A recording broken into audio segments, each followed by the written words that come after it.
Hello folks, welcome to Rational Science directly from Frankfurt, Germany.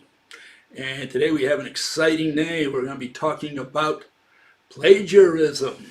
Okay, so let's get right to it. What is plagiarism? Here we have a little definition, you could say. A fellow in the early 19th century defined it as the highest form of flattery. Love that, highest form of flattery. Is it flattery?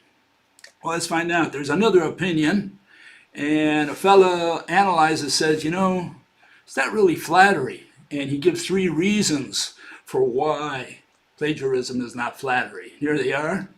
It says, plagiarism, plagiarists generally plagiarize because they lack the skill to create the work themselves. Plagiarists try to find a work they can think they won't be likely to be caught with. And plagiarists rarely thoroughly read and understand the materials they grab. I think this fellow hit all 3 of them right on the nose. I agree with all those 3. I think that's what happens when you plagiarize. Okay, they don't read, they don't understand what they got. They don't think they're going to be caught. And so, they try to make usually some money out of it, okay? Now, you might say, well, Bill, if I remember correctly, you did some plagiarism of your own, and you served some time for it. Not really, not quite. See, mine was not really plagiarism, and let's discuss that for a second here. It's important. It's an important little detail. Okay, let me put this up here. Okay, and so what we have here is, first of all, you have to distinguish between stealing and copying. Okay, one of the issues that came out of my case. Okay, I was hit with a National Stolen Properties Act, a stealing act, federal stealing act, that involved usually when people like, Bonnie and Clyde and John Dillinger, they would take, rob a car, steal a car, and they would take it across state lines. And so they had to put the National Stolen Properties Act to get to all this interstate stuff. Okay, that's why it became a federal crime. And, in the case of the National Stolen Properties Act, it's only valid if you steal from the government, from the U.S. government, from the national government, the federal government. And, I didn't qualify for that, but that's the only tool the prosecutors had at their disposal. But more important than that is that copying is not plagiarizing. Not necessarily. In fact, it's not. Copying is plagiarizing if you do not give credit to the originating party. In my case, I did exactly the opposite. If I would have gone with what I copied, which is Intel and AMD processing technology, if I would have given that, for example, to the Cubans or to the Chinese or the Iranians and just say, look, I came up with all this stuff in my garage. They wouldn't have given me 5 cents. They would have kicked me out of the embassy. No, in fact, quite the contrary. I gave proper credit to both AMD and Intel, said, look, this comes from AMD and this comes from Intel. And that was really an error on my part. I repent to this day that I said that because it didn't come from AMD or from Intel. You say, what do you mean, Bill? Wasn't that technology AMD's and Intel's? Well, that's the next point. First, you have to distinguish what's secret and what's in the public domain. And patents, are in the public domain. You have so much time, so many years of protection for your patent. And after that, anybody can use it and develop upon that. That's the way a patent works. Okay, but if you keep it secret, nobody knows what to protect. And so, it's not yours. If someone, copies it and distributes it out there, you're dead. You're dead because you didn't patent it. you have no protection. The only way you're going to get protection is if you disclose it publicly. It's called a patent, okay? And let me show you this. I was, included in the what is known as the Industrial Espionage Act of 1996.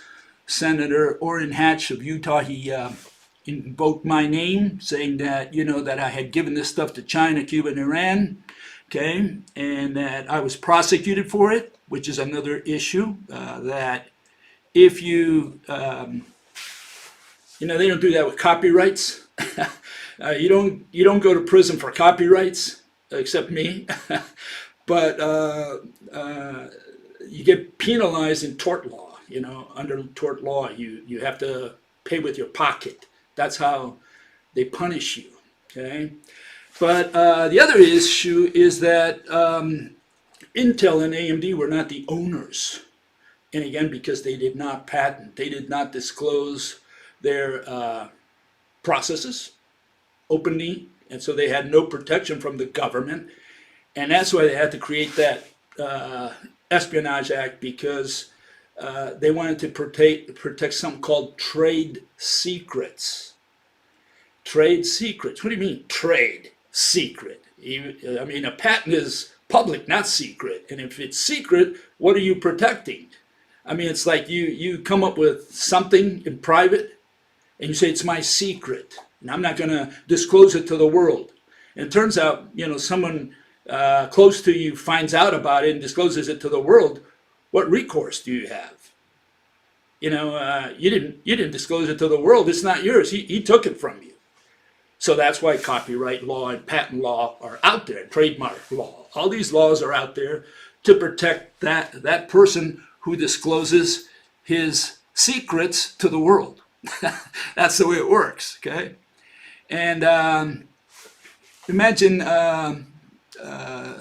here borrowing and stealing versus selling. There's an issue of jurisdiction also from a legal standpoint. I know all this because I had to go through the whole rigmarole, okay?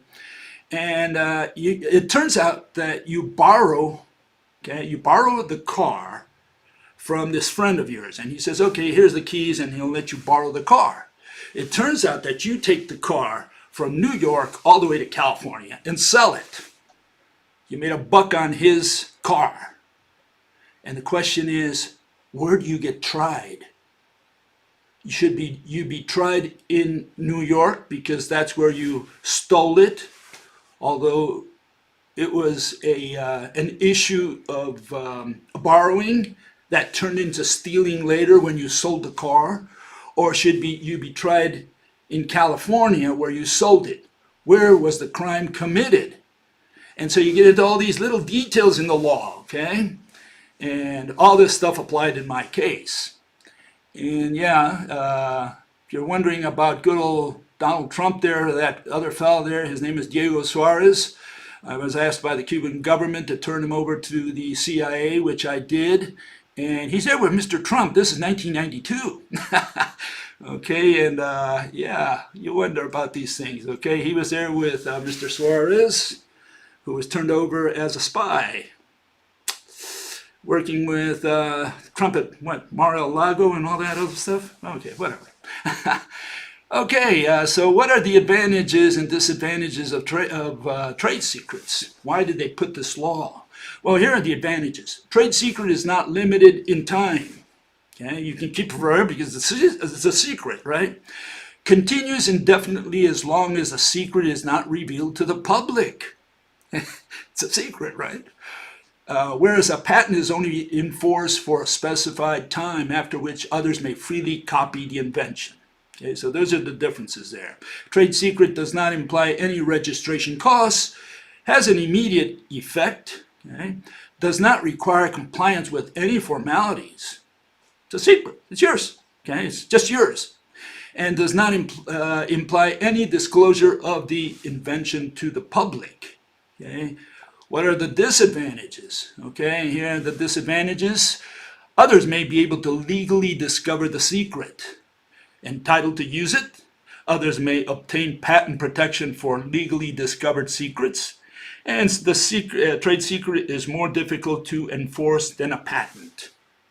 Okay, so you can see what's happening here. Yeah, so, what happens here, the big problem for corporations like Intel and AMD, especially if you look at it from a national security point of view, is that countries like Russia and China, if you go to the patent office, they go there as well. And if it's public, they don't have to respect the 20-year law and say, well, I'm going to wait 20 years before I do something with it. No, they're going to implement directly into their processes. And so here in this age of information and disinformation, patent law had to change, okay, because national security was at stake. And so to this day, you can't patent stuff like, nuclear weapons and so on, because, some other country might get the little device and say, oh, they have it here at the U.S. Patent Office. Let's go over there and click, click, take snapshots of it, So that's why they have trade secret law. The other reason is that, and I know this quite well because I worked in the industry for many years, is that you change the specifications, at least I would say once a week, different specifications. So the process is continuously changing, okay? And you can't just go to the patent office every time you made a spec change, a process change. And so that's another reason for not patenting processes. So patents are for certain devices that you invent. Maybe you invented the red car instead of the blue car, so you go and patent the blue car, that sort of thing. Trade secrets, a little different, okay?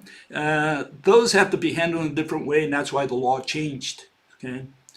And yeah, some people are now getting 25 years for violating trade secret laws since that the Spying Act of 1996, industrial spying, Chinese especially, because they take all these secrets to China, and China makes advances thanks to the spying. And that's sometimes more important than military spying. If you develop technology, it's it goes very deep. It really can modify things substantially within a certain branch of industry. Okay, just in case I put something here that people like to see, okay, this is my oven cam. I invented this, okay, so I put a camera in my oven and I filmed FBI agent John Grant, who passed away, and he was paying me. And then the FBI could not deny that, that I was working with them. What could they say? And so I went after the FBI and the CIA, and they went after my wife. And so I had to plead, we both had to sit at the table, the prosecutor and me, and I had my hands in his nuts, and he had his hands in my nuts. And it was who squeezed first. And so we decided to reach a deal, and I got lenient terms, and they didn't touch my wife, and that was the deal. And the FBI agents didn't go to prison. So it was a good deal for everybody, all around.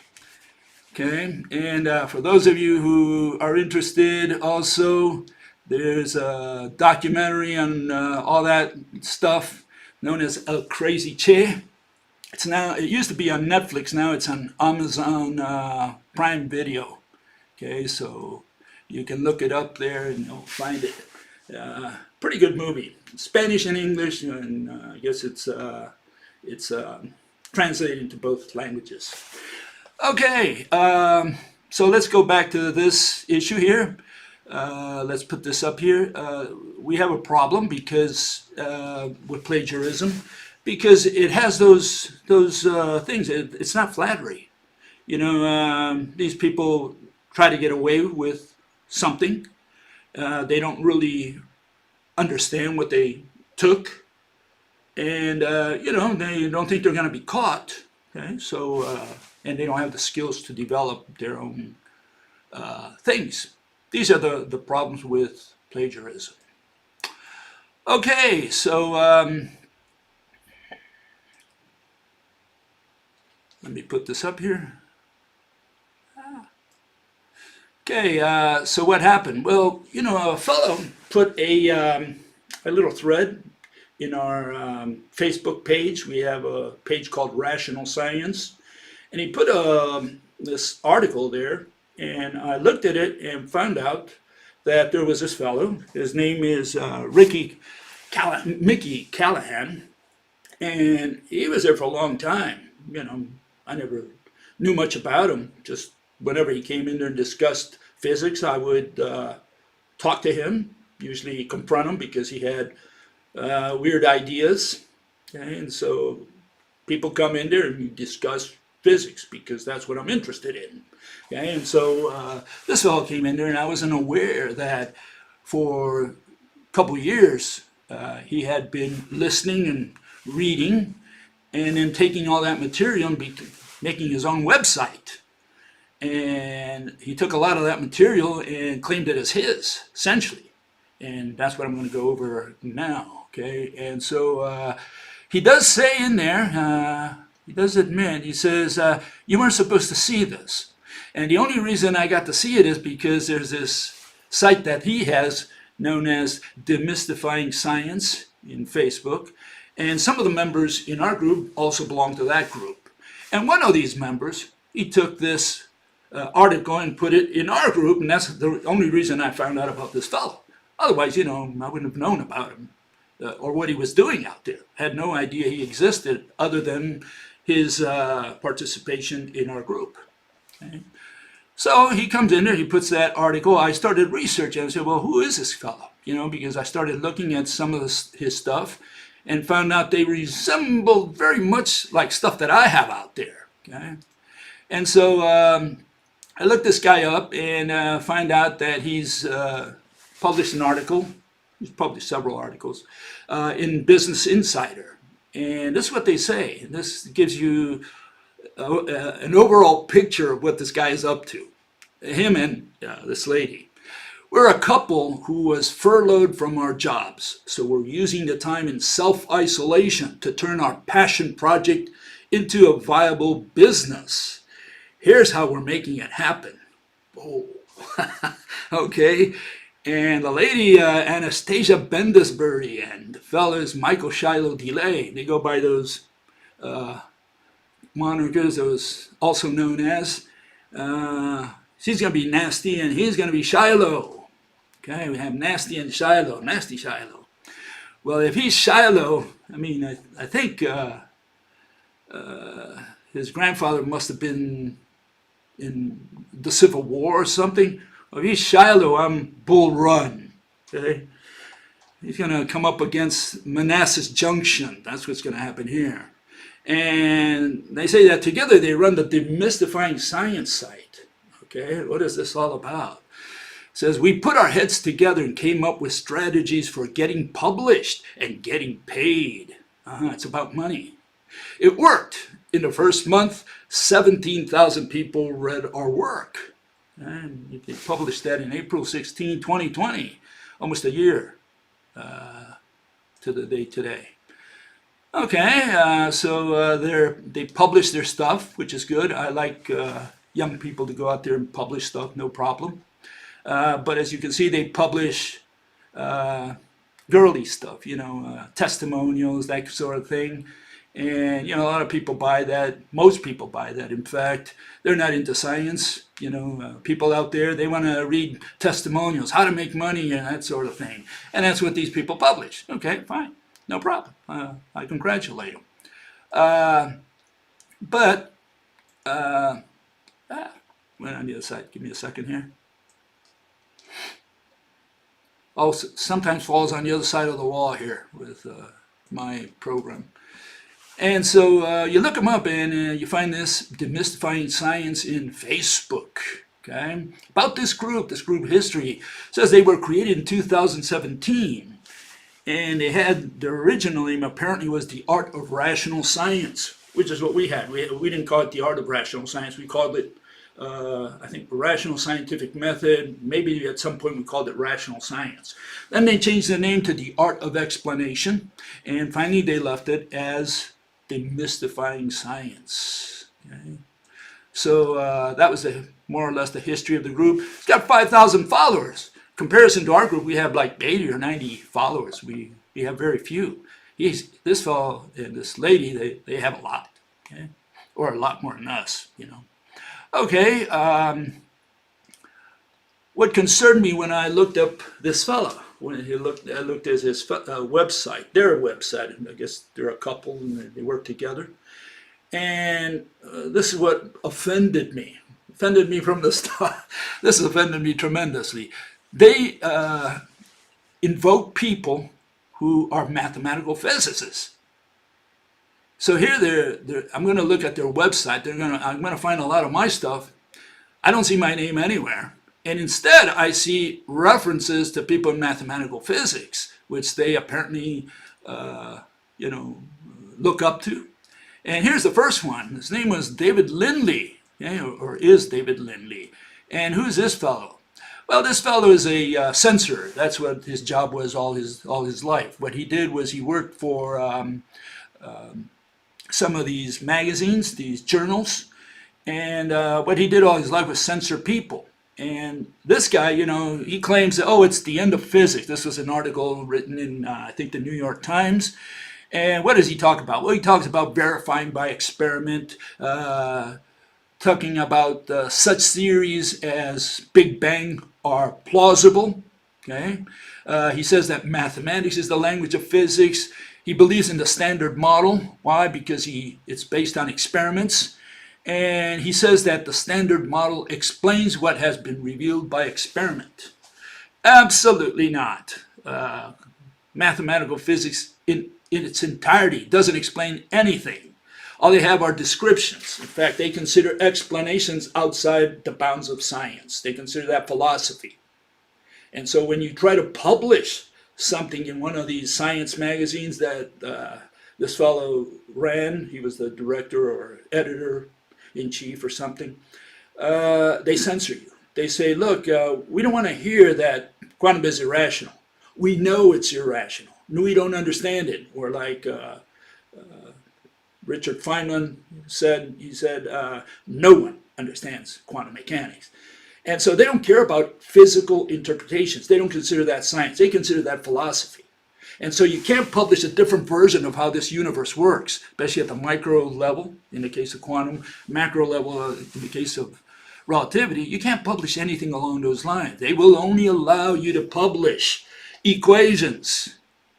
And so when you go to these so-called science literature, you'll never find a picture. What you'll find is equations.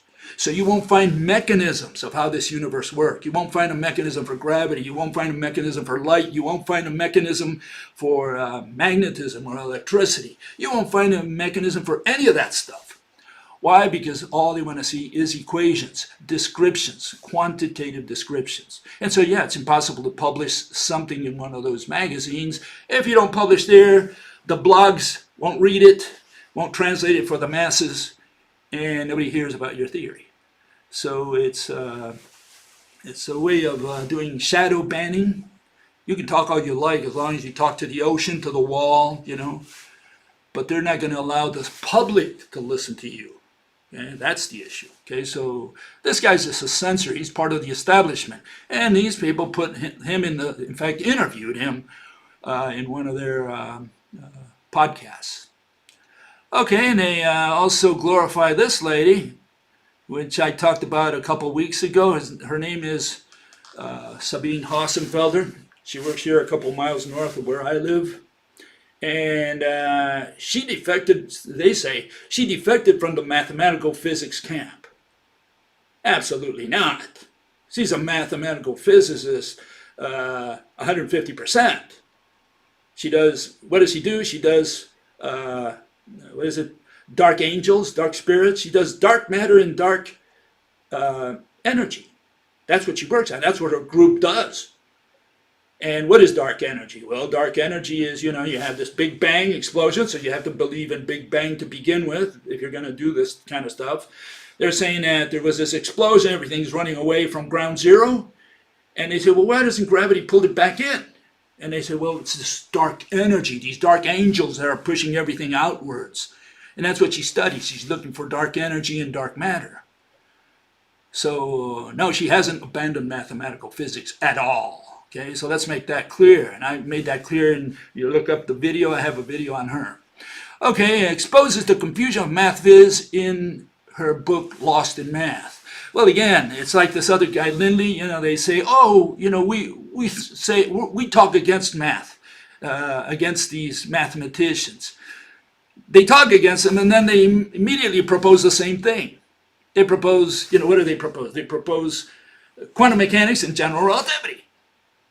So we're back to square one. They're just going around in circles saying we criticize them to sell books, and then they come back and say, oh, but we do mathematical physics as well. So I don't know what they're criticizing. No, these people are completely within the camp of mathematical physics, which is total irrationality, irrational explanations, 150% of it. And they say that she alleges particles are measurements. Well, yeah, but she deals with particles because to this day, after 10,000 years, no one has invented anything other than particles except me. I have come up with something different than particles. I'm the only person on planet Earth. Okay, so let's get that straight. Okay, and so she still believes in particles and vouches for QM, for quantum mechanics. And her group, again, researches dark matter and dark energy. And she says, this is a statement from hers. Okay, it says, dark energy and dark matter are entirely normal and perfectly scientific hypotheses. No, they're not, because like Mr. Feynman said, they don't know what energy is to begin with. And energy is a concept, and you can't say that a concept pushes against gravity, which is another concept. You need to identify what the physical mediators are if you're going to talk about what's pushing that out and what's pulling that in. Okay? If you're going to talk about gravity, you got to identify the physical mediators that pull on things, because that's what they're saying. It's push against pull, and the pull is known as gravity, and the push is known as dark energy. And, whenever you push a box, you have to use your hands or something, maybe a horse or some mediator, some physical mediator. Whenever you pull on a donkey, you got to have a mediator, a physical mediator. And what these people don't have is physical mediators. Why? Because they're mathematicians. They are not physicists.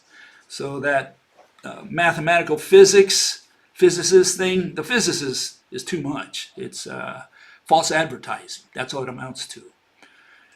Okay, and in their site, these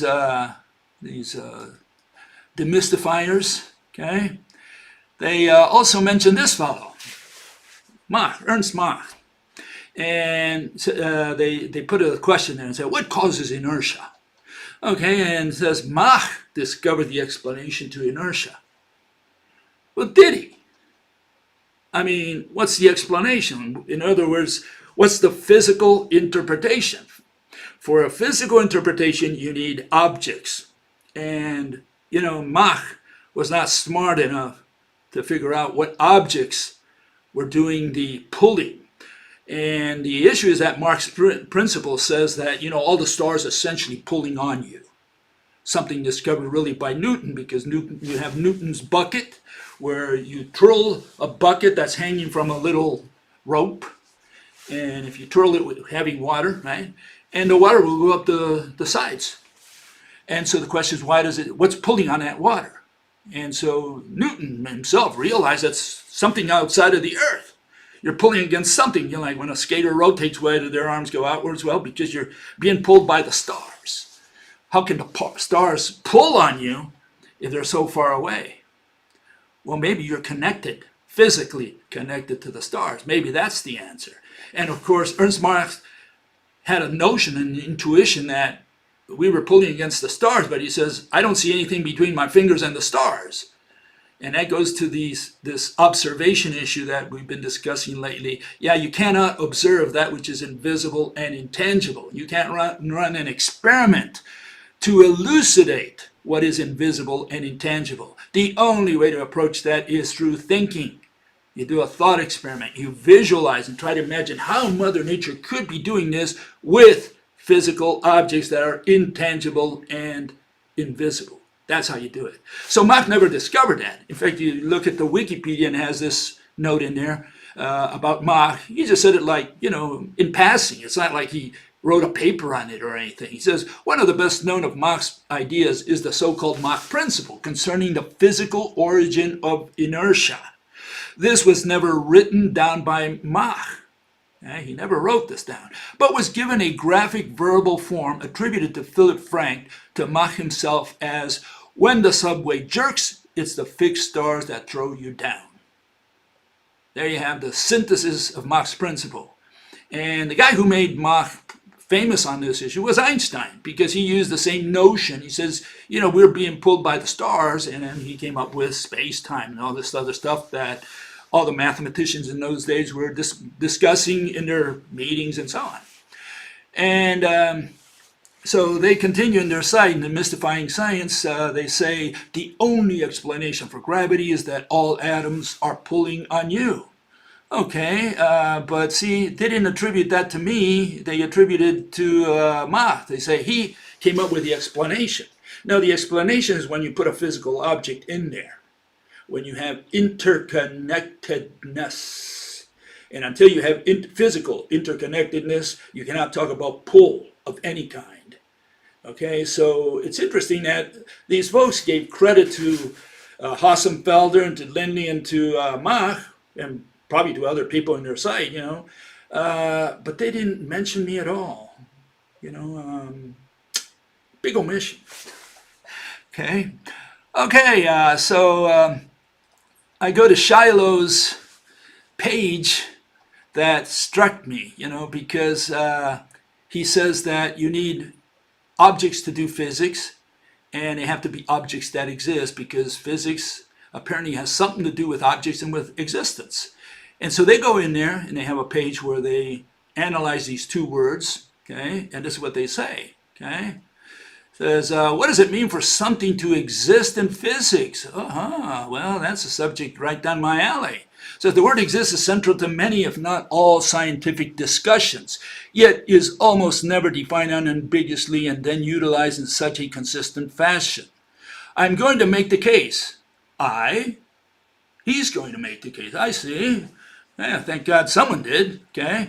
That this confusion is central to the apparent stagnation of theoretical physics, and hence at the heart of modern scientific conversation's failure to establish a unified physical picture of our universe. All words and hence all ideas, regardless of the language, can be divided into one of two categories, object and concept. Now, where could he have gotten that? And says, an existing object is a body with location. And what is that body? That is something with a shape.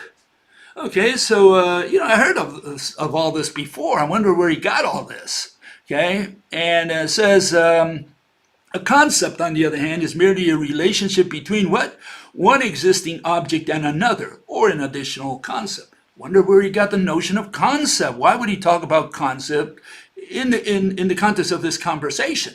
Okay. And physics, on the other hand, necessarily begins with existing objects. We always start with such an object in physics because it is the science that principally deals with the dynamics of existing bodies. In order for that object to exist, it has to also have location. And defines that as a set of static distances to all other objects in the scene. Without a location, an object cannot be said to exist. Man, I could swear I heard that somewhere. Where did I hear of that before? And yeah, good old Mickey Callahan, which is the other name for Shiloh here, he was in our group for a long time, 2 or 3 years. I don't know how long he was in there, but I know he's been there for a long time because he would come in there and debate, and talk physics, but I didn't know what he was doing in secret back there, okay? And so let's see where he got this stuff. Let's see if this rings a bell. This is in my site, youstupidrelativist.com. It says, summary of principles, foundations, and definitions of science and physics. It says, physics is first and foremost the study of objects. You cannot do physics without an object. An object is that which has shape, and space is that which doesn't. A concept is a word that embodies or invokes two or more objects. A concept is a relation between objects. Thus, the definition of the word object precedes the definition of the word concept. We refer to the space separating the surfaces of any two objects as distance. The distance of physics is not the same as the distance traveled of mathematics, something that Shiloh did not understand, obviously, because you got to spend 2 years on the word distance, and he didn't even cover that. He just copied and pasted, you know. Location consists of the set of distances from one object to the remaining ones in the system, and physics only studies objects that exist. Physics is the science of existence. Exist is a word circumscribed to objects. Okay, so looks like Mr. Shiloh and Miss Nasty, they just went to my site, or maybe to the Facebook area, I don't know, and got all this stuff from there. And they just reworded it a little bit and put it in there because they covered the word exist, object, location, distance, which this guy, because he copied, pasted, didn't realize it was an important word to analyze in much more detail than what he did. He says, oh, distance, you know what distance is. Yeah, okay. And he just copied and pasted it. And so, yeah, you need to define these words, and also the word concept for that matter. So, you know, all these words, they were taken out of my site. And in that page, he did not give me credit at all. Okay? Completely without credit. He just took it and put it in his site. And that's a very important part, because this is what I always say. And I keep saying it over and over again. And apparently this fellow never listened. Okay? The definition of the word object destroys all religion. My most important contribution to science, and of which I'm most proud of, was not the rope hypothesis. It was the definition of the word object and realizing that you can't do physics without it. See, we have Euclid, and he defined a figure, essentially an object, because it's a synonym of the word object, as not that which has shape. He says that which has boundary. And then when you look at boundary, you say, well, that's which surrounds a shape. So he was trying to define the word shape. He couldn't get around that, so he just put those two statement in there. But they were close enough. I mean, to say, you know, an object is that which has shape. An object is that which has a boundary. He was on the right track. The problem with Euclid is, well, two problems. The first one is he never used that definition. Because in all of geometry, you will not find a shape. You will not find a figure, as I discussed in the last couple of weeks. What you will find is itineraries. You'll find lines made of locations. Those are itineraries. And all of geometry is measurement. It's a dynamic discipline. It's not a static discipline where you have the figures, the geometric figures there. And so what's the problem is that the figure belongs to physics. And the ridiculous nonsense that the mathematicians do has to do with itineraries. So they're describing itineraries because they deal with measurements, they deal with units, and so we can't merge those two. You can't merge the itineraries with the figures. These are two different things. Physics deals with the figures, and math deals with itineraries. Okay, and I have that statement. The reason atheists, theists, and agnostics have debated in circles about the existence of God for hundreds of years is that they never defined the word exist. So I'm the owner of the word object. I'm the owner of the word exist. Once you invent the wheel, once you invent fire, you can't have another person reinvent it. It's just as simple as that. And so this guy just copied, pasted, and says, oh, I'll call it mine. Okay? He didn't give me credit. He gives credit to all these other people who are mathematical physicists. Doesn't even mention me in his site. Okay. So I go and look at his atom, his magnetism, his electricity, his light, see what he's going to talk about. I mean, what is he going to put on his site? Well, I found a lot of stuff that seemed very familiar to me. Okay, here's the first one. He puts this atom in there, and he's got these little wires. He calls them fibers. tails, filaments. He uses words like that. He does not use the word thread. He does not use the word rope. Okay?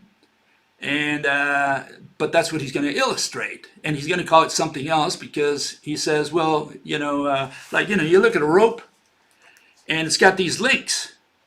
Okay, each one of those red and blue sets, we call them links of a rope. But when you have a chain, well, the links are, they're separated. Each link is a separate issue, a separate entity. And so he thinks he invented something because he put a chain instead of a rope. So he said, I got something different than you, Bill. I don't have a rope, I have chain. Okay? And that's more or less what the problem's going to be here. The issue's not what he's going to do, what he's going to use his chain or the rope with. The issue is the mechanism. Okay? The issue is going to be the mechanism. So this fellow puts all these little lines there, and you wonder what all these little tails and filaments and fibers that he mentions there are. And you'll never find them. He doesn't really give you an idea what those are. But he does well, first let me put this up here, which is just so that you can compare it against mine. Okay, that's my atom. Okay, and that was made by a fellow by the name of Dave, and I gave him full credit in my book, which is downloadable for free. Okay, known as the rope hypothesis. And that's the 2D version. Another fellow known by the name of Dan. I won't give their names. You can find them in the book. Okay, and he made this 3D version. I gave them both credit. Okay, total credit, and I really do thank them for it. Okay, and so the question is, what are those lines that this fellow is putting up there? What are those little lines? See, I'm looking at the proton, what his proton looks like, and mine you can see are a convergence of threads. It's a star. And his looks like a little mess there, that, a little tangle. It's very hard to understand. This is not his picture. This is a picture I got from somewhere else because of legal issues that are underway. And so I didn't want to put his model there exactly. For different reasons. Anyways, the issue here is that he doesn't identify what these little threads are, what his proton looks like, what a neutron looks like. Maybe he will in the future if he gets a chance. We'll find out about that. But so here is what he puts for the mediator of light. Okay, and so what is light speed? Why is light speed limited? Okay, and of course he's going to use my notion of, the fact that the more links you have, the shorter each link, that sort of thing. Says the photon is merely a wave of deformation of some existing structure that spans the distance between the emitting and receiving atoms. Sounds a lot like my rope model. You have two atoms and a rope in between. Okay, what is the structure, the shape of the mediator of light and gravity? Yeah, what is the mediator of light and gravity? Hopefully it's a physical entity. Okay, whatever it is a physical entity. And there's only two possibilities in the universe. One is you send discrete particles or a wave made of particles one way, which is what everybody's done in the last 10,000 years, everyone. And then you have what Bill Gates came up with, and that's interconnectedness. And there's no in between. There's no gray. You don't have maybe here. It's one or the other. You either do it with discrete particles and you shoot them out and do push, and maybe do pull through pressure, that sort of thing. Casimir type effects. And or you do pull with an elongated entity, a mediator. And that's where the problem's going to be, because this guy's going to copy the mechanism, which is, some physical object interconnecting two atoms. That's where the plagiarism comes into play.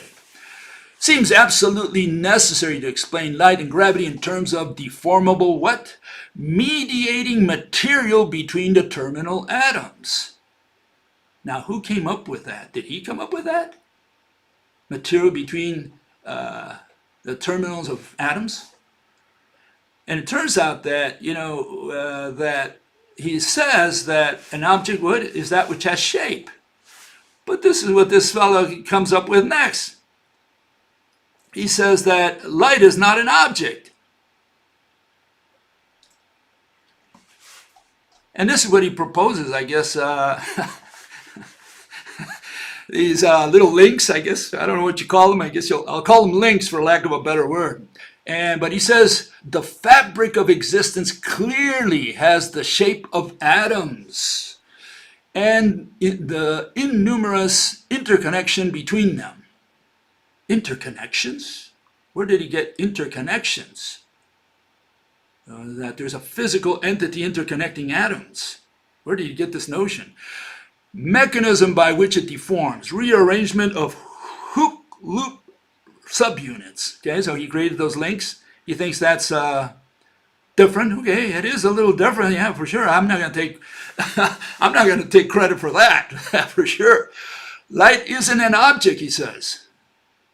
Light isn't an object. What is he showing there? It looks like, he's going to say that these links are physical things that unite two atoms, but he says it's not an object. Okay, that's kind of strange, kind of inconsistent, right? It is a torsional perturbance of the fabric of existence. Fabric of existence. What in the world is he talking about? What physical object is this fabric of existence? Oh, it's true. He said it's not an object. Okay, my mistake. So here we have two atoms. They're bound to each other. He's going to explain gravity and magnetism and light with this. He says they're bound, but they're not bound. Or they're bound by what? By a concept known as the fabric of existence. Fabric of existence. He says this fabric is an elastic web. That is comprised of hook loop fibrous atoms and their interconnections. Okay, so what is he talking about? Maybe he's talking about this. Maybe this is what he's referring to. We have Brian Greene. He talks about the fabric of the cosmos. And Einstein talks about the fabric of space-time. Is that what the fabric that he's talking about? And look it up. It says fabric and cloth and material are synonyms of textile. A textile is any material made of the interlacing fibers. A fabric is a material made through weaving, knitting, spreading, felting, stitching, crocheting, and bonding. Okay, so what material is this that he's talking about? This fabric of existence? Is it, what is it? Yarn? What are we talking about here? What is that fabric? I had that talk with what's his name? JF Garipi, Canadian fellow who runs his site in YouTube. And they had this mathematical physicist come in there, and I asked him what's between the electron and the proton in a hydrogen atom. And he said, it's the fabric. The fabric. That's, and like this guy says, it's like saying, what is this stuff? Well, it's the furniture of existence. What do you mean the furniture of existence? I mean, you're talking about a chair? You're talking about, what kind of furniture are you talking about? And this is more or less the same thing. He's saying the fabric. What fabric? I mean, nylon. What fabric are you talking about? What is this fabric? And of course, fabric of existence is a concept, and he's going to be pulling two atoms together and doing stuff with fabrics. Okay? So on the one hand, he takes my mechanism, which is the issue, what's at issue here, takes my mechanism, and which is interconnectedness, and he puts his own stuff, says, well, but I do it differently. I do it with little links. I don't care how you do it. Interconnectedness belongs to me. Okay? I came up with interconnectedness. Sorry, you can't invent the wheel. You can't invent fire again. You can't say yours is green fire. Okay? Fire is fire. Okay? And so we either have interconnectedness or we have what mathematical physicists have been proposing for 10,000 years now, which is particles, discrete particles, pushing. So you can't have both. It's one or the other, and there's no intermediate. But if you can come up with an intermediate that does not involve pulling through some physical mediator, hey, then I'd like to see it, because I don't know what you could have come up with. Okay? So this is the issue. The issue is mechanism here. That's what he's borrowing without authorization. Okay, and so just mentioning here, you can see it there, his mechanism, pumping. And it turns out that he changes the wording. He doesn't call it pumping. He calls it, breathing. He says the atoms are breathing. And by breathing, obviously they're going to torque the rope, because you're going to talk about torsion. Okay, so it's quite my model for mechanisms, okay, which was the important part. And here is what he's showing for, more or less. Okay, this is my model, but this is what he's going to show for electricity. He's saying it's torsion of merged electron shells. Where did he get merged electron shells if the standard model just mentions that in passing, like saying, well, yeah, the shells, but the shells are just orbitals, and the orbitals are just regions where you can find the electron bead.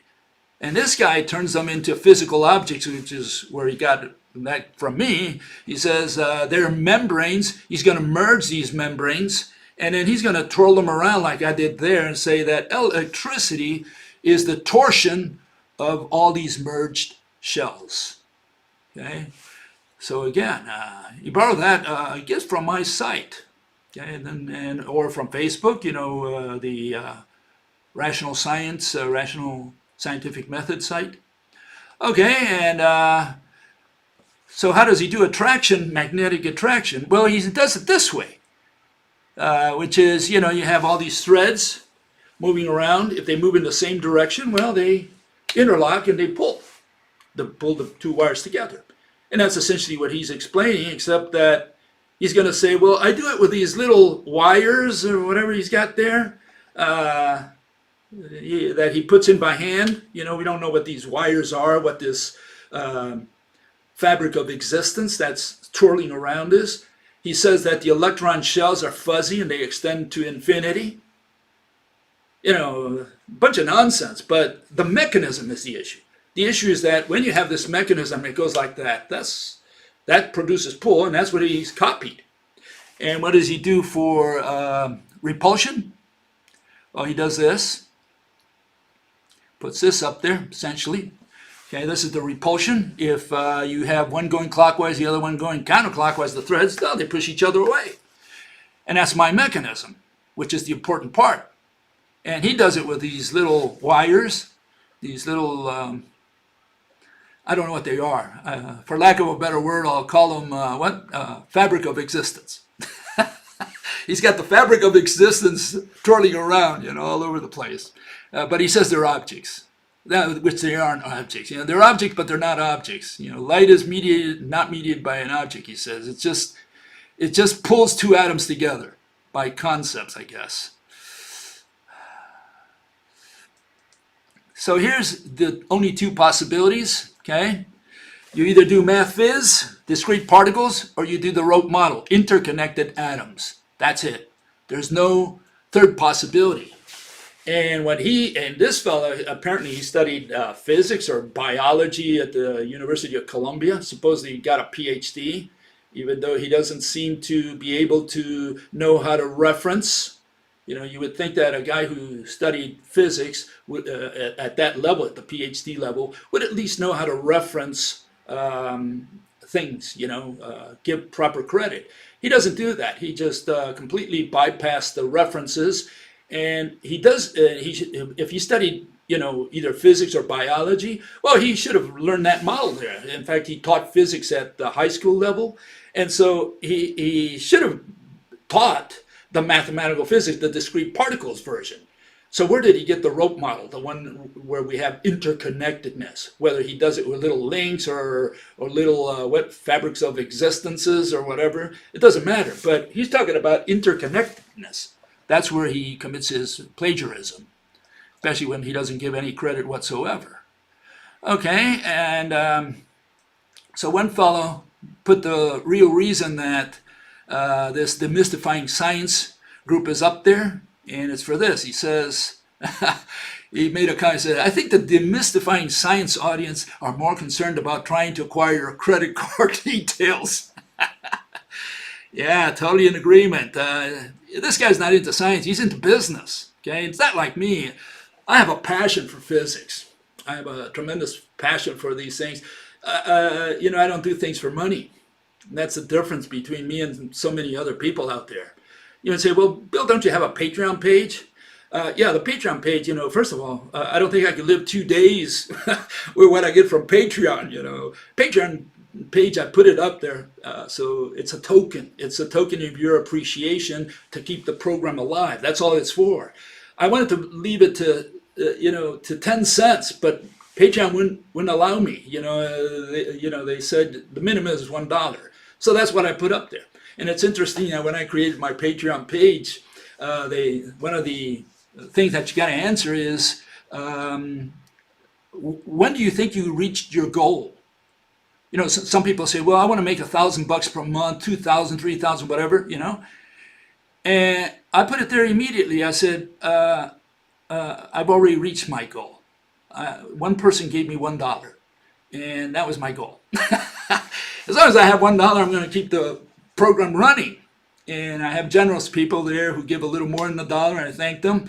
And again, it's all just appreciation. It's just to keep the program running so that we have a discussion in physics, not in money. These folks, Nasty and Shiloh, they're into money. They're into something else. They're living off of this.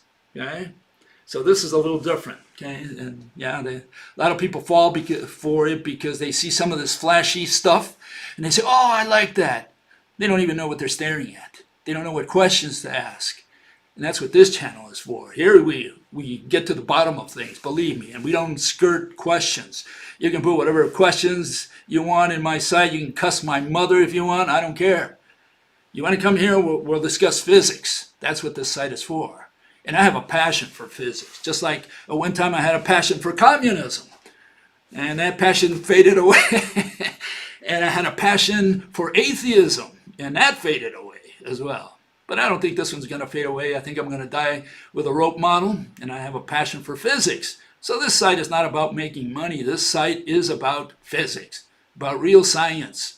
And if you don't like my theory, fine. Come and debate me, fight me, insult me, love it. Okay, that's what this site is about. These people are into something else. They're creating a corporation or a sole proprietorship, whatever. Okay. So it turns out that this fellow or lady, I don't know, one of the two, I guess it's the fellow, went in there and made some changes to his site today or yesterday night, I don't know. And he put these changes to some of his pages, okay? Because I wrote him a letter and I said, I think you got some stuff that belongs to me on your site. And he answers, no, I don't.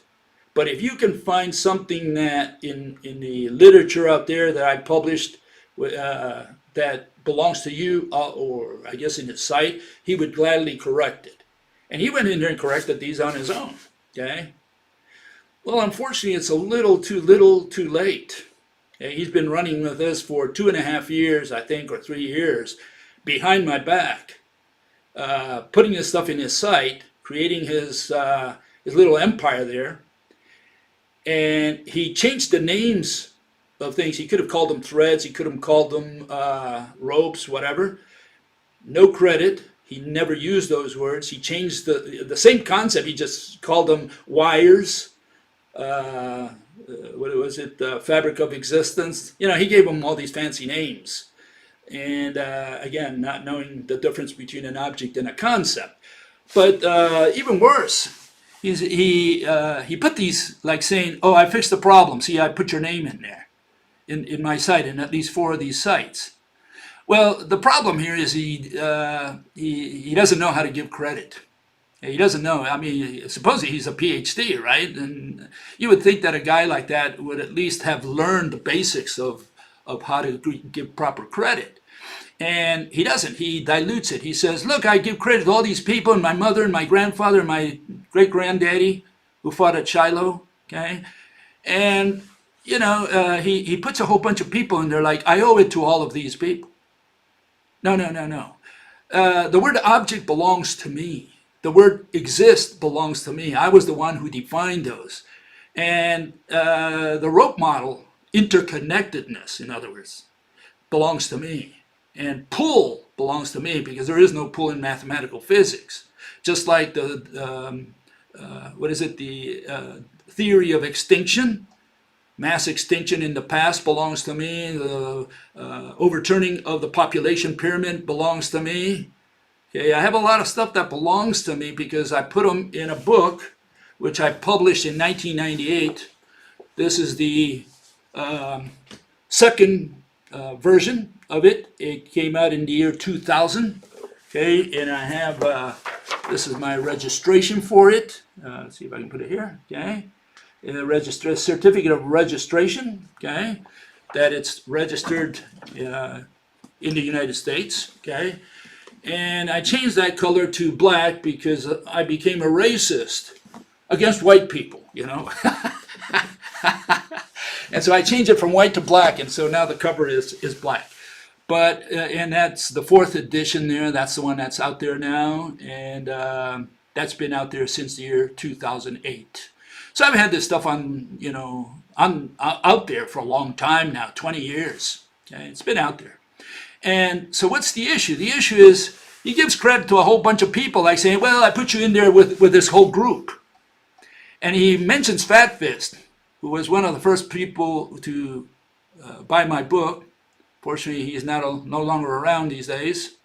And Fat Fist, you know, he took some of my stuff and put it in Hub Pages. Hub Pages is a site also where you can, you know, put things in there, you know, write things. And Fat Fist, he went in there, he asked me for some of the stuff because he had a debate with some atheist out there. I don't really know the details. And so he used a lot of my material. He used especially the word life. You know, I'm going to get to that in a second. And so, you know, he mentioned Fat Fist, like, you know, I got this from all these other sources. Well, Fat Fist is not a formal source. You know, Fat Fist did not write when he was alive. You know, he did not write. He didn't publish anything. So it's like an informal source, and again, he got it all from me. He got it from Why God Doesn't Exist, from my book. That's how Fat Fist got it. I mean, again, he's one of the first guys who buy my book, and so I thank him for that too. Okay, so he diluted it, and then he says, well, you know, but this is not Bill Gates' real model. Again, too little, too late. First of all, he blindsided me for 2 years or so. And then he comes at the last moment and says, oh, by the way, yeah, Bill Gates gave me some ideas about this. No, he took the mechanisms outright. You either have push or you have pull. And what mathematical physics doesn't have is pull, because you need a physical mediator, and that's what he took away. He took this and claimed it as his. Claimed it as his because he didn't give me credit for 2.5 years until I discovered him. Now he said, oh, by the way, Bill, see, I gave you credit. Poor fella, I mean, he doesn't know anything about tort law, obviously. I recommend that he check real quick with a lawyer. Consult him, you know, and learn a little bit about tort law. Anyways, what is interesting, this fellow Shiloh and this lady Nasty, they put in one of their videos, they say, please share your ideas on how to improve the model further. Okay, so I went in there to try to share some ideas, you know, with them. In fact, I wasn't the only one. Apparently, there was another fellow. And this fellow went in there, and he put a comment. A couple comments, in fact. He put in there a comment. He says, you copied Bill Gates' model, which I've shown has several limitations and is irrational. You copied Bill Gates' irrational rope model. I guess very easy to see that he did. Light is thus imagined as a discrete, proportional deformation of the thin elastic tails, that's what he calls them, of atomic E-shells, in that each photon is a singular event with a specific strength or energy. He says, really? You copy Bill Gates' ropehypothesis.com. Have you thought how long this tail is to reach us from the furthest reaches? And la la la la la. He goes on. And so I put a note there myself, and I said, thank you, Paul. I don't know who he is. Says, whether you believe or not in the rope model or think that it is irrational, that part of your argument is immaterial to the instant context. Like everyone else, you recognize that what's in this site was plagiarized from the rope hypothesis, beginning with the definitions of object exist et al. But be aware that Mickey and Quinn, that's Shilo and Nasty there, delete comments as well. And that's exactly what I predicted. In fact, they've been deleting comments not only in their site, but in YouTube.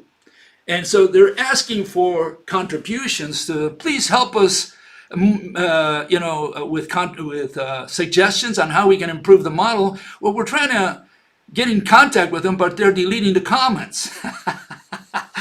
And I predicted that that's exactly what he would do. That's why I put the comments. I put the comments because I want to see if he erases them. And he did. Yeah, he's one of these people who hides, which another, not only did he try to hide the model that he invented, for 2.5 years until finally giving me credit. And you wonder, if that's not his material, why is he giving me credit?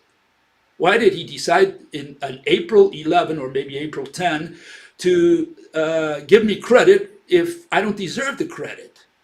If he's saying, well, yeah, Bill Gates gave me some ideas there, yeah. He shouldn't give me credit if it's not mine, right? He should not say give me credit at all. And if he's going to give me credit, he better give me credit in the right way and not the way he did it. Well, like saying, well, I got all these ideas from Faraday and my grandmother, and that's not the way to give credit. So it's too little, too late. He's been hiding all this stuff and trying to build a business with it. That's what he's all about.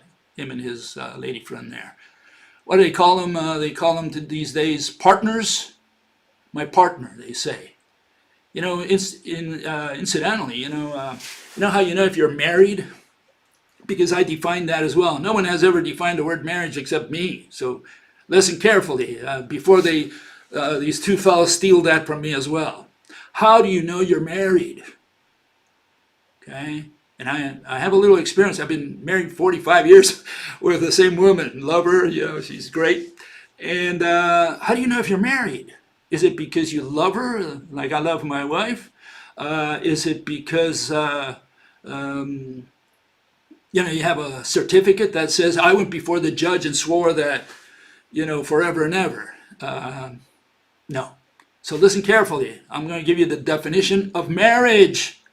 Okay? You heard it here. For the first marriage is equal to one bank account. That's the definition of marriage. One bank account. If the two of you, whether it's this diversity thing of today, or it's he and she and him, are married or not is determined by whether you have one bank account. If you have two bank accounts, I don't care what the certificate says, I don't care what the judge says, you're not married. And I'll let you do as homework, figure out why that's the case. Okay, so I've been married 45 years. We've had one bank account. Okay, so that's the definition of marriage. Okay, what do I have here? Oh yeah, here's a summary then of what the problem is, okay, of what these people, why these people are at fault. They blindsided me for 2.5 years, 2 years at least, about using my material. Okay, I had no idea these people were doing this behind my back. I just found out because of this thread that this fellow happened to put in this site, and this fellow, his name Mickey Callahan, that's his moniker. He comes in and he says, "Oh, it was put in here by mistake." No kidding. What an error. It's like you steal from the bank and you put it in the bank, and they say, "Hey, all these bills are marked." Oh, I wasn't supposed to put it in the bank. My wife, she made that error. Yeah.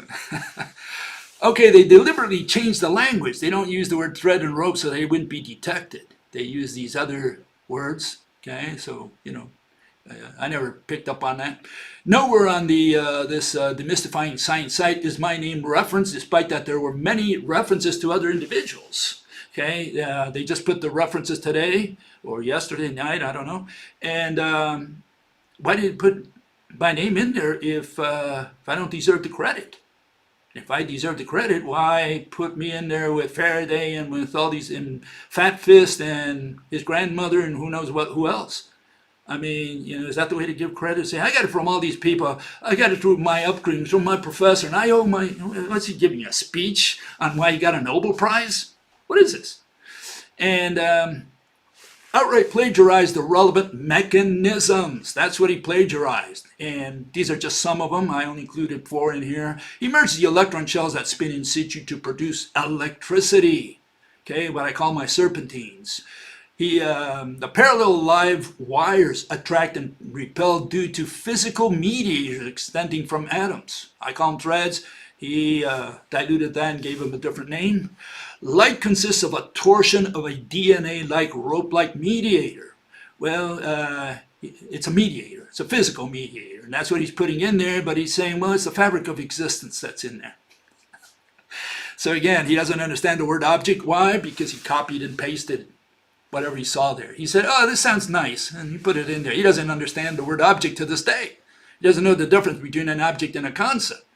And then obviously he's going to use that not only for gravity, but he's got the equation of a rope essentially there. He put that 1 over lambda. Okay.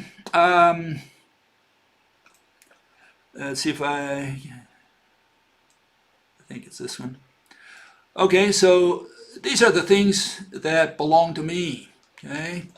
This is out of Why God Doesn't Exist. Okay. Book. The book there. There we go. Why God Doesn't Exist. Okay. That's the book. And 500-page book. Broke my head on that one. And it ended up being 500 pages. Originally it was 2,500 pages. 5 times as big. I had to cut so much stuff in there because I write a lot, read a lot, do a lot of research. Anyways, no one in the last 10,000 years has defined the word object. That's my #1 thing I'm proud of. I defined the word object. That word belongs to me and no one else. Okay? Or realize that physics demands an object.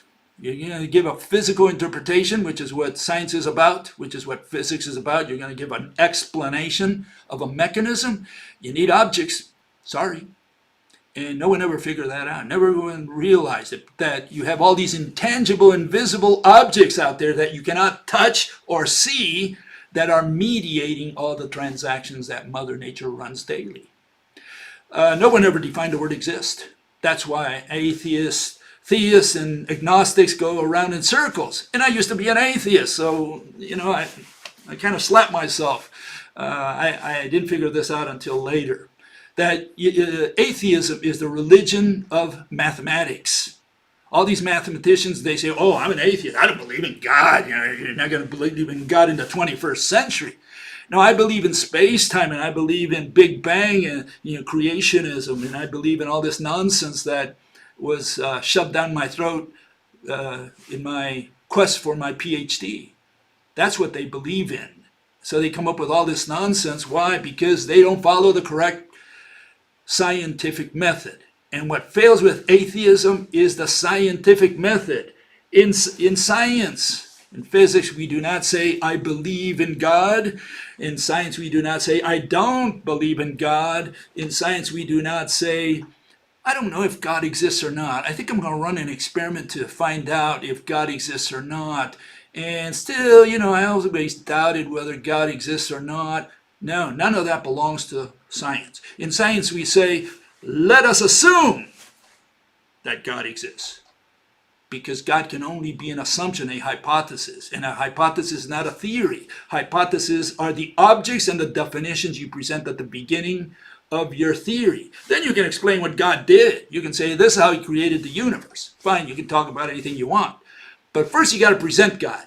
And you don't say, I believe in God. You say, let us assume God exists. And for sure you don't say, like some of these people who insist that observation is part of the scientific method, and say, I observed God. Oh, you observed God? Yeah, I saw the flower that was so beautiful and the bee running around, and I said, only God could have made that. Well, did you observe God? Or did you observe a bee? So that's the issue. What did you observe? So no, observation is not part of the scientific method. In science, we do not observe. Science, we sit back and try to visualize what could Mother Nature be using in that invisible, intangible world that you cannot observe or touch. Okay, so that's the way it works. And so that's why a lot of these people don't understand why observation is not part of the scientific method. It's part of the religious method that all these other people do. Why? Because they do research. They don't do science, they do research. Research is not science. The fact that you did research and studied and did experiments doesn't mean you can explain. Okay, so no, the so-called scientific method we've had for the last 400 years is not a scientific method. It's a method of religion. It should not be confused for science at all. And that's why they ended up with all these irrational explanations. Anyways, no one ever proposed physical interconnectedness. That's mine. Sorry. Once it's discovered, once you discover fire, no one can discover it again. Okay. No one proposed a rope-like mediator for light, a physical mediator. And no one discovered a mechanism of action at a distance, how to produce pull. You don't have pull in all of mathematical physics. And I don't know, this guy's going to talk about gravity, if he gets that far. And so how is he going to produce pull without a physical mediator? As soon as he puts a physical mediator, he's going to have to, give credit to Bill Gates. He's going to have to go to why God doesn't exist to get that information, to get, how, one atom pulls on another with the fabric of what? Of existence? No one ever discovered the overturning of the pyramid extinction mechanisms, the population pyramid overturn and the ecological pyramid overturn. No one discovered that humans will soon become extinct because our whole economic system will collapse very soon, in fact. One of the reasons I don't care about money, because, I'm not going to take it to my tomb. I don't want to be the richest guy in the cemetery. No one ever discovered the definition of life. Okay, that's here. That's in this book. Okay, and it's also in my other book, in the Neanderthal book. It's also there as well. I discussed that as well.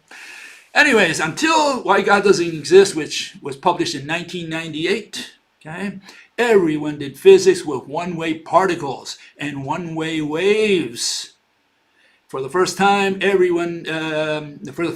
interconnectedness, physical interconnectedness. That means that you have a physical entity, that which has shape, but you cannot touch or see it, which is the wrong definition of the word object. And that's why it was important to define the word object.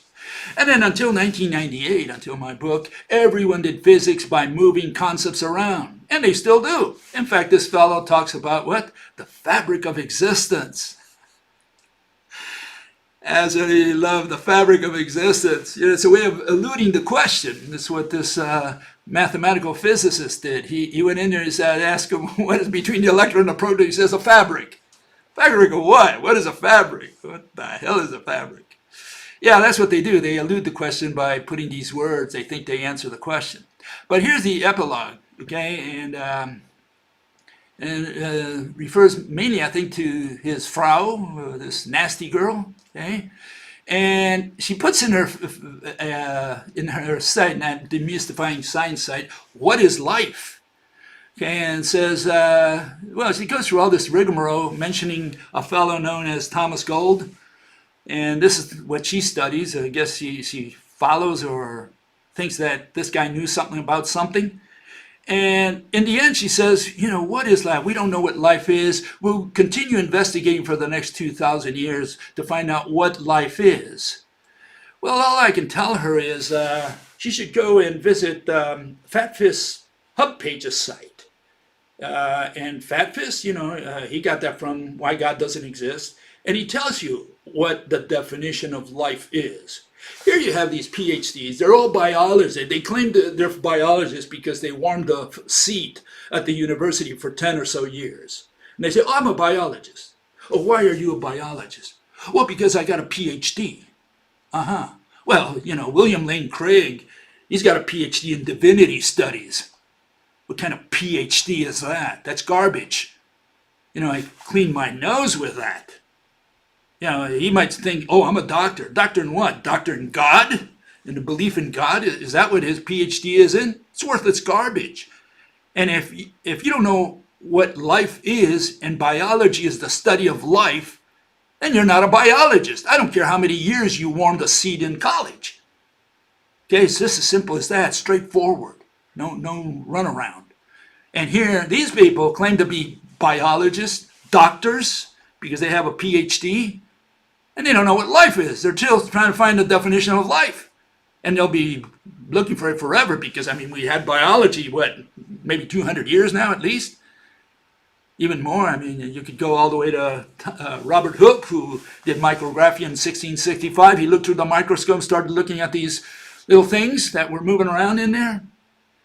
And so, you know, how many more years do you need to define the word life?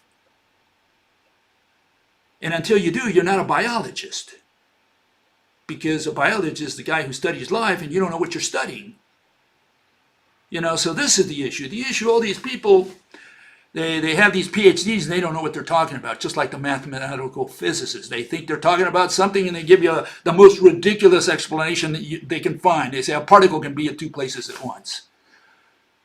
So why did the guy warm a seat for 10 years at a university to tell you the particle can be at two places at once? And then when you say, well, that sounds irrational. Well, yeah, that's not important. You're not supposed to take it literally.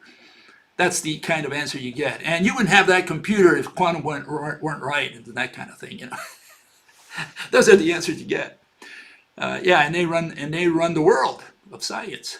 So yeah, all I can ask Nasty there is for her to check, not to look at Tom Gold. He didn't know squat about anything, even about physics. I mean, he was supposedly a physicist. He went around with, what was his name?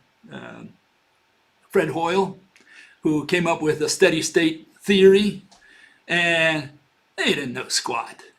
He was just as dumb as all the other mathematical physicists out there. They were all, you know, cuckoo in the head because all they have is our irrational explanation. And this lady follows this guy and says, oh, Thomas Gold, you know, he came up with all these great ideas about temperature and who knows what.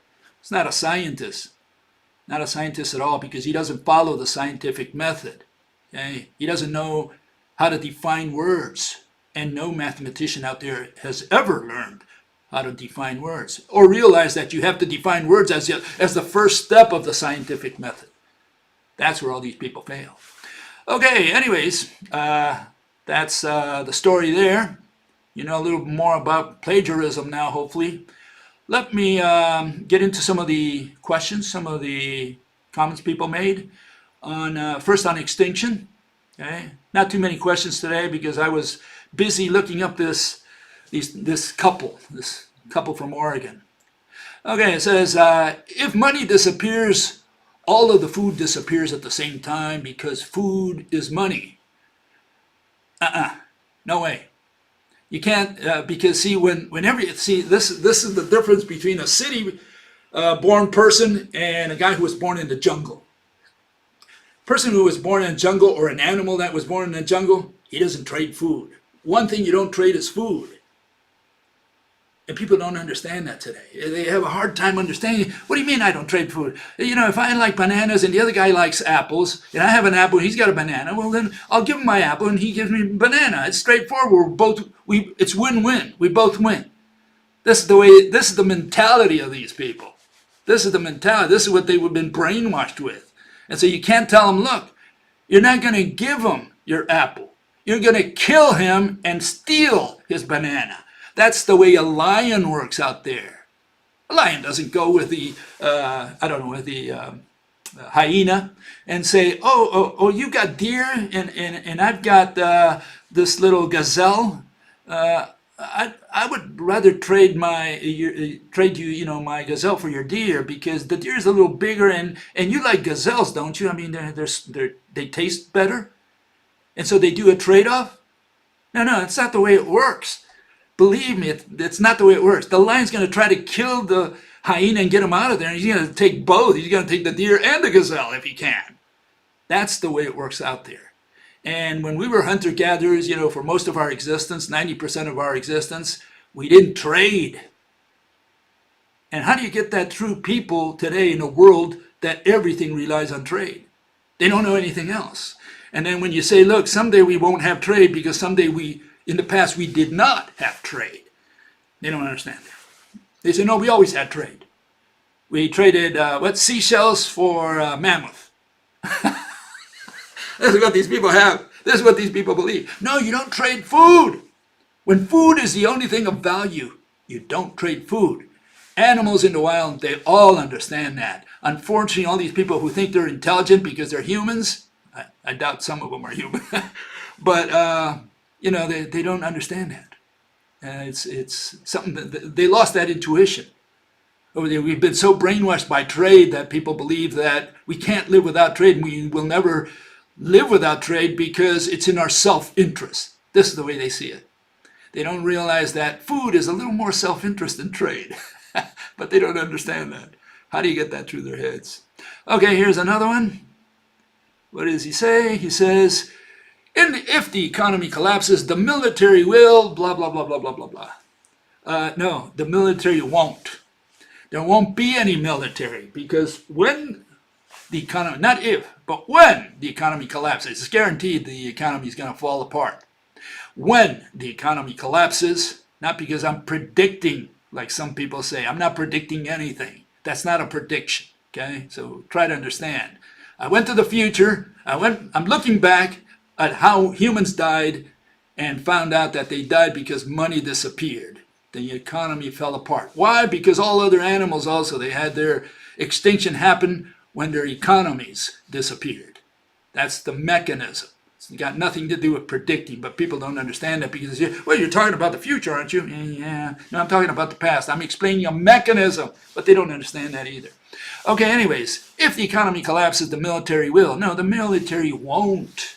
And the reason is there won't be any military. The worst thing that the rich people can do is say, oh, I'm going to grab all these fellows that work for me, and we're going to go in the tunnel, we're going to go underground, and we're going to have all this food, and these guys are going to continue being my servants. Will they?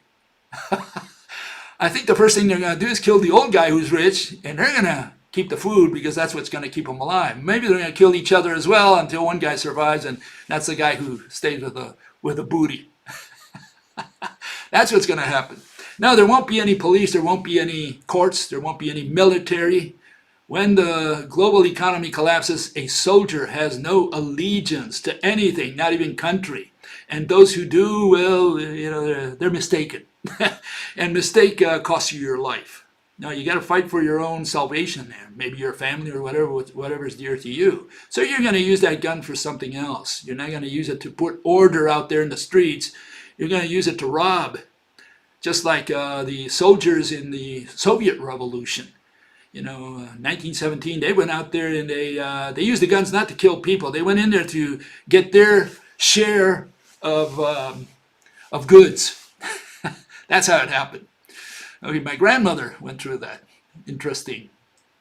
Okay, she met Trotsky. Told me about it. She used to be a communist too until she got out of it. Then she tried to get me out of communism. She couldn't do it until I got out of it myself. And she was right.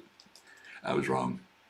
Okay, fellow says, changing the subject here, when we view a magnetic field using ferrocells or the use of a CRT television screen, we will see no motion in the field. Aha. The iron filings are in motion in the demonstrations he is showing, which is the one I'm showing at the bottom. Okay, the iron filings, you can see they're moving towards the magnet in slow motion. You can see, this time delayed thing. You can see how they're moving little by little towards the magnet. Something is pulling them there. You could say, well, something's pushing them there. Okay, I'll even accept that, no problem. Something is coming in contact with each iron filing and taking it closer to the magnet. That is what we're saying. That's the observation, right? That what everybody wants? Observation? Well, there you have your observation. Okay? Now, did you observe what came in contact with the iron filing? That's the question. And you can't say the magnetic field because the magnetic field is all of it, which you can't see either, right? I mean, if you observe the magnetic field, I want you to draw it for me. What is a magnetic field? Okay? And all you can draw is a bunch of iron filings. Say, well, this is the pattern left by the iron filings. You still haven't drawn the magnetic field. What you drew is a bunch of iron filings. I want you to draw the magnetic field. What is this so-called magnetic field? What you got to identify what came in contact with each one of the iron filings. I don't want you talking about a field. I want you to talk about one iron filing. I hope that's clear. I mean, I don't know how else to say that. We didn't observe that the magnetic field is in motion. We observed the iron filings in motion. Aha. He says he did not observe the magnetic field in motion. I wonder why. Well, here's the why, okay? Well, field is a concept. It's a bunch of numbers. And you saw, what's his name, Nick Lucid? And he already told you about that the other day. I mentioned him, you know. What the heck are fields? And what does he put? A bunch of numbers. That's a magnetic field. Bunch of numbers. And if it's a bunch of numbers, it's a concept. And if it's a concept, yeah, concepts don't move. So you discovered for the first time in your life that concepts don't move. Okay?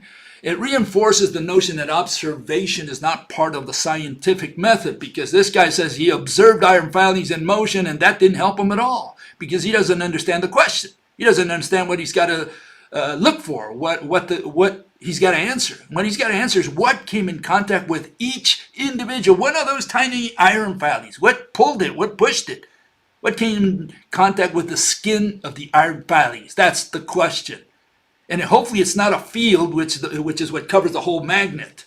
So you can't say the field came in contact with it, especially because a field is a bunch of numbers, and a bunch of numbers is a concept, and concepts don't move. So he can't use the word field to explain that.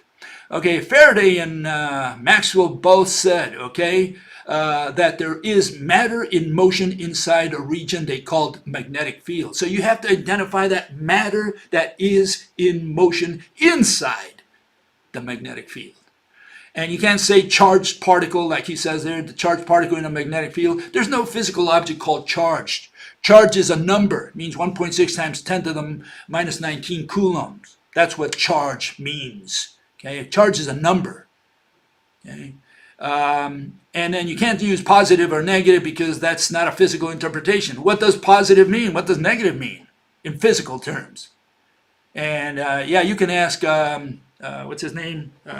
Shiloh or Nasty. They'll tell you because, they took it out of my book. They say it's clockwise and counterclockwise. That's what it is of whatever, the fabric of existence, I guess. And so what you have to answer that question there, the last one, what physical object compelled the iron filing to move? Until you can draw the physical object, until you can tell me what physical object moved, came in contact with the iron filing to move it, you can roll around in circles forever. Okay? And so, yeah, that's the question you got to answer. So I don't know if you're ever going to answer that question. The only way to answer it is you upload a drawing or a link to a drawing or a picture or whatever, some image. We want to see what came in contact with the iron filing. Just take a snapshot of that, or draw it, illustrate it, put a link to it, and then we'll know what physical object came in contact with one iron filing. Okay, and same fellow, I think here.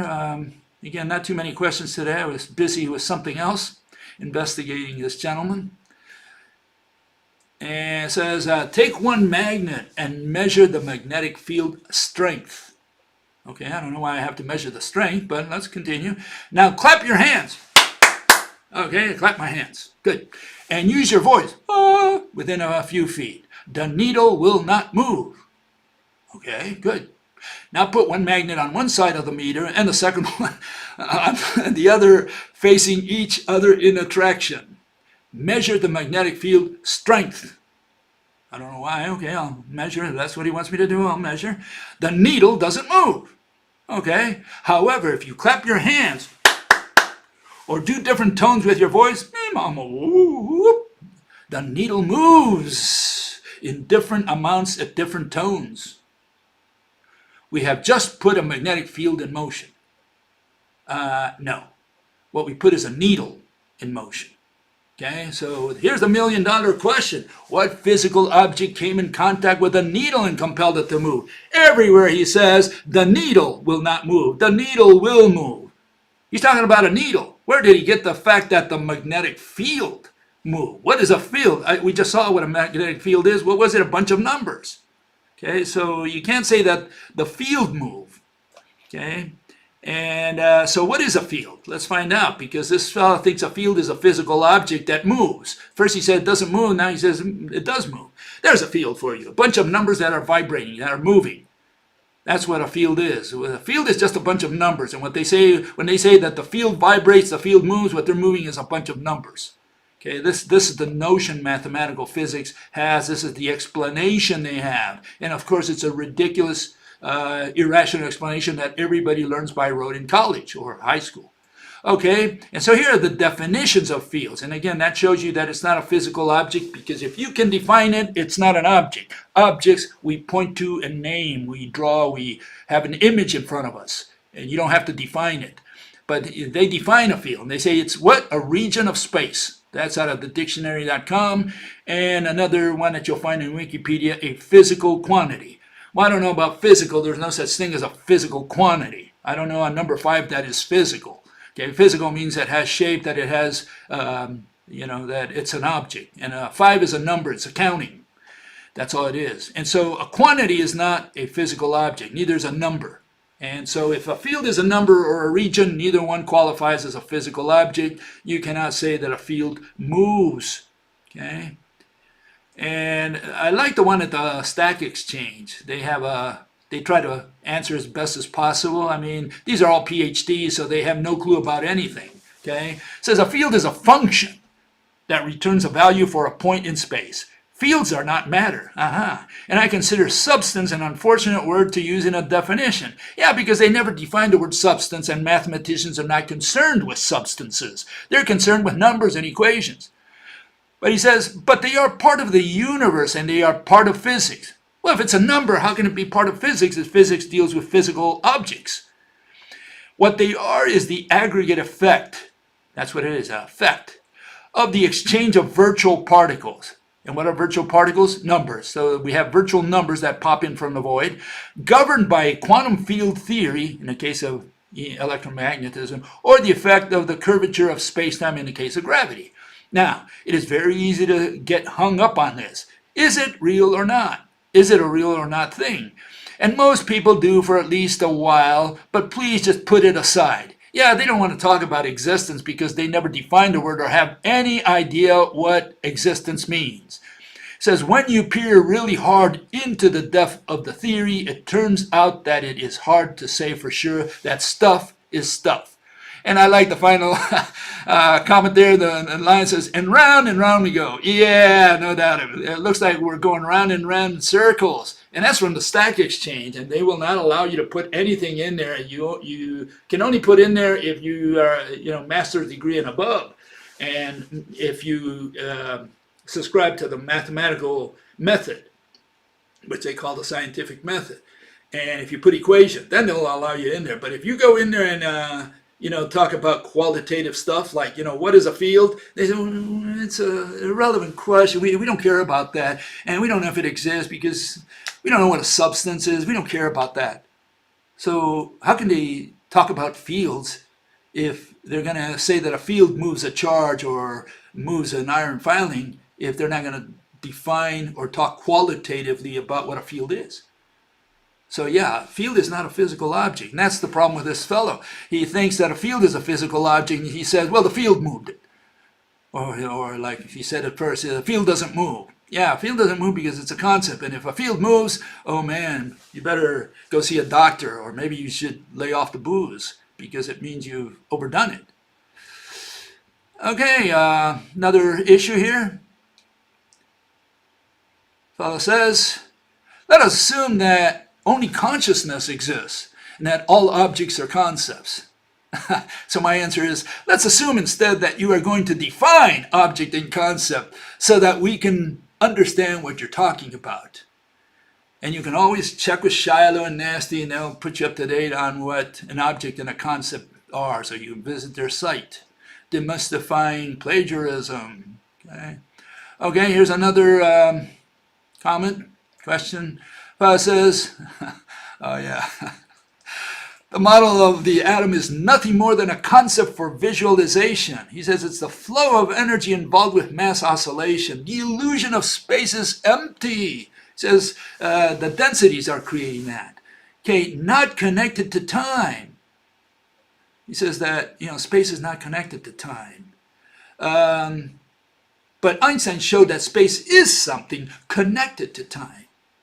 He showed it, observation, through observation, and the real force of gravity, etc., etc. An atom is a period of time connected to the speed of light, a wave in oscillation.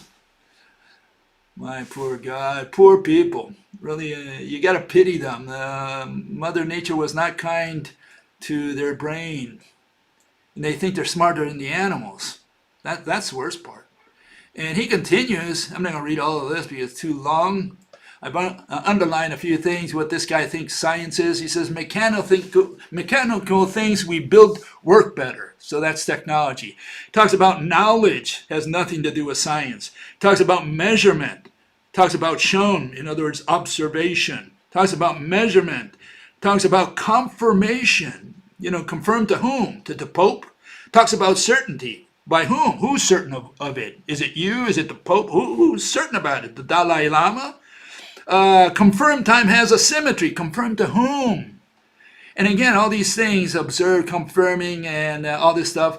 What is it all about? It's about descriptions. He's saying we went into the lab, we measured, and this is what we came up with. None of these are theories. None of these are explanations of phenomena. None of these tell us or give us even a hint of what an atom looks like, what gravity is, what magnetism is. None of it. Descriptions will not help us. We need to sit back and visualize how Mother Nature could be doing her magic. That's the only way. There is no other way to deal with intangible, invisible entities. What is an entity? That which you can touch and see? No, it's that which has shape, the only universal property of all objects. Okay, and a final issue here, final question. I wasn't going to deal with this one, but later on I thought better, and I said, well, no, this has to be addressed. At first I was going to brush it aside. Wrong, slap myself. Is a helix parallel to its axis? It's equidistant after all. And yeah, he's right, equidistant, but we got to find out what we're talking about. Okay, first of all, think of it as a coil. Okay, here you see it as a itinerary. Think of it as a coil. We'll talk about a perfect coil, and coils around, perfect circle, let's assume, right? Coiling upwards, right? And it's got an imaginary axis, okay? But you can put a stick in there if you want, okay? And the question that he's asking is, you have equidistant, the distance between the coil and the axis everywhere is the same. So is a coil parallel to the axis? Well, again, the problem here is the following. The only way you can deal with this is by using tangents. Okay? You go in there, you put a tangent at a given location on the coil, a tangent on a given location on the stick, okay? And those two tangents are parallel. As soon as you move a little bit, now you have to look at those two. Those two are tangent. But you can, because you don't have a straight line, you cannot use the straight line notion of parallel. You have to use the curved notion, and that's equidistant anyways. It doesn't matter. It doesn't change anything. Every point, to use that term, every location along that curve has to be looked at through a tangent.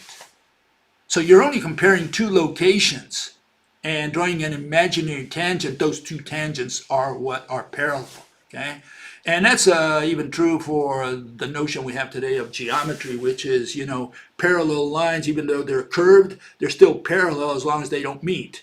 That's their notion. And yeah, as long as they don't meet, for sure they're not tangent, but the definition is wrong or irrational because you got to go all the way to infinity to find out if they meet or not. And good luck with that. You know, I hope you come back someday. Because you can't come back until you went all the way to infinity, right, wherever that is, heaven, and find out if they meet or not. So yeah, it's not a definition, it's a proof. Say, run an experiment, go to infinity and find out if these lines meet. That's what the definition of today says. Okay, with that, I'll see you on Wednesday, and I'll answer some of the questions that I did not answer today, just too much work. Okay, so we'll see you on Wednesday.